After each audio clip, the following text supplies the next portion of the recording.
नमस्कार दोस्तों, आपका स्वागत है मेरे ब्रेनी गेम प्ले चैनल में। आई होप गाइज आप सभी अच्छे हो। तो बिना किसी रुकावट के शुरू करते हैं आज की वीडियो माँ स्कंद माता और माँ कात्यायनी के बारे में। सबसे पहले हम बात करते हैं माँ कुष्मांडा के बारे में। एक बार जतुकासुर की हार के बाद महान असुर योद्धा सुकेश के पुत्र माली और सुमाली नाम के दो असुर भगवान शिव को प्रभावित करने और उनका आशीर्वाद लेने के लिए घोर तपस्या कर रहे थे।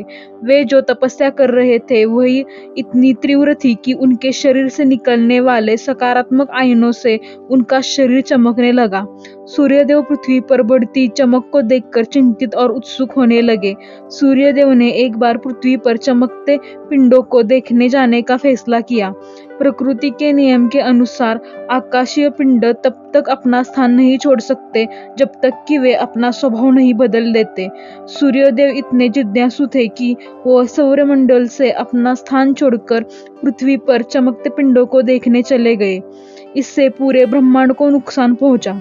सूर्यदेव का सब कुछ नजरअंदाज करते हुए दोनों भाइयों के और करीब जाते गए। अपने ध्यान में मंत्रमुग्ध दोनों भाई इस बात से अनजान थे। परिणाम स्वरूप संपूर्ण विश्व और सौरमंडल अंधकार में चला गया। अंधकार इतना भयावह था कि कोई भी नंगी आंखों से ब्रह्मांड को देख नहीं सकता। इसके अलावा इसके गुरुत्वाकर्षण की हानि हुई और आकाशीय पिंडों में असंतुलन का सामना करना पड़ा। सूर्यदेव को अचेत पड़ा देखकर देवताओं के पिता ऋषि कश्यप टूट गए। ऋषि कश्यप ने शिव को श्राप दिया कि जैसे उन्होंने अपने पुत्र को मारा है, एक दिन वे अपने ही पुत्र को मार देंगे। शिव पार्वती के पास गए और उनसे अपनी गलती सुधारने के लिए मदद का अनुरोध किया। उन्होंने उन्हें यह बात बताते हुए एहसास दिलाया कि वे सभी ऊर्जाओं का स्रोत है। वे ब्रह्मांड की माता है। पार्वती ब्रह्मांड में उस स्थान पर गई है जहाँ सूर्यदेव स्थित थे। उन्होंने अपने तेज से अग्नि और प्रकाश से भरा एक गोलाकार पिंड बनाया जिसे अब सूर्य के रूप में जाना जाता है। बाद में सुकेश और ऋषि कश्यप उस स्थान पर पहुंचे। सुकेश की आंखों में आंसू थे, हालांकि ऋषि कश्यप क्रोधित थे। ऋषि कश्यप ने शिव को श्राप दिया कि जैसे उन्होंने अपने पुत्र को मारा, एक दिन वे अपने बच्चे को मार देंगे। सुकेश और ऋषि कश्यप दोनों को स्थिति का समाधान पाने के लिए देवी पार्वती के पास जाने को कहा। ऋषि कश्यप सूर्यदेव को जीवित करने के लिए देवी आदित्य के साथ देवी पार्वती के पास गए। देवी पार्वती रसोई में गई और दो बर्तन ले आई। देवी पार्वती ने उन दोनों से एक बर्तन में अपना खून भरने को कहा।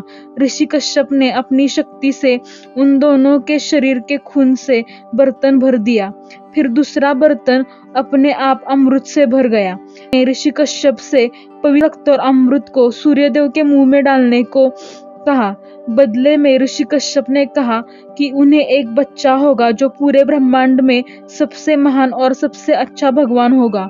सुकेश और उनकी पत्नी देवी देवता भी माली और सुमाली की राख के साथ देवी पार्वती के पास गए। देवी पार्वती ने देववती को अपने गर्भ में एक अंडा दिया। बाद में अंडे से पैदा हुए बच्चे राक्षसी थे। हालांकि पार्वती को उनके अच्छे कर्मों के लिए कुष्मांडा नाम दिया गया था। स्कंद माता भगवान स्कंद कुमार कार्तिकेय नाम से भी जाना जाते हैं। ये प्रसिद्ध देवासुर संग्राम के देवताओं के सेनापति बने थे। पुराणों में इन्हें कुमार और शक्ति कहकर इनकी महिमा का वर्णन किया गया है।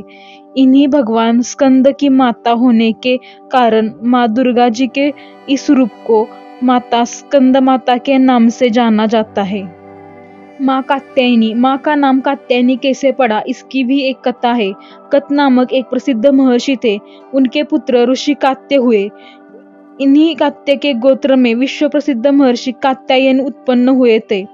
इन्होंने भगवती पारंबा की उपासना करते हुए बहुत वर्षों तक बड़ी कठिन तपस्या की थी। उनकी इच्छा थी कि माँ भगवती उनके घर पुत्री के रूप में जन्म ले।